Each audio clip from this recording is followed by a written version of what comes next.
ఇక అందరికీ కొలువులు ఇవ్వలేము. ఆల్రెడీ వీళ్ళు కాడెత్తేసారు, ఎప్పుడో కాడెత్తేసారు, ఇప్పుడు కొత్తగా ఎత్తేసేది లేదు. ప్రభుత్వ రంగంలో ఉపాధి కావాలంటే కుదరదు. నిరుద్యోగుల ఆశలపైన నీళ్లు చల్లని మంత్రి దుద్దిల్ల. రాష్ట్రంలో ఉన్న నిరుద్యోగులు అందరికీ ప్రభుత్వ ఉద్యోగాలు ఇవ్వాలంటే కుదరదు. రాష్ట్రంలో ప్రస్తుతం వేల సంఖ్యలో గ్రాడ్యుయేట్లు, పోస్ట్ గ్రాడ్యుయేట్లు ఉన్నారు. అందరికీ ప్రభుత్వ రంగంలో ఉపాధి అంటే ఎలా సాధ్యం అని ఆయన ప్రశ్నిస్తున్నారు.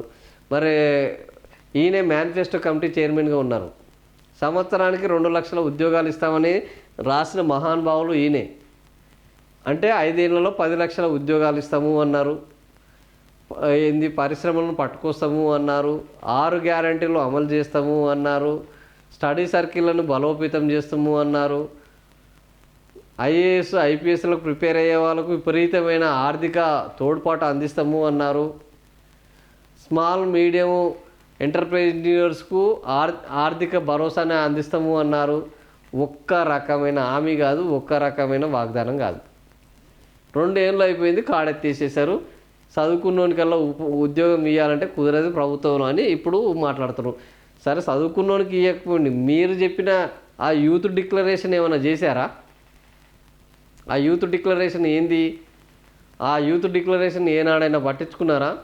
ఉద్యోగ క్యాలెండర్ అమలు చేశారా? 2 లక్షల ఉద్యోగాలను నింపారా? ఏది లేదు కదా. 2 ఏళ్లలో 2 లక్షలు కాదు, 1,00,000 కూడా నింపలేదు, 50,000 కూడా నింపలేదు.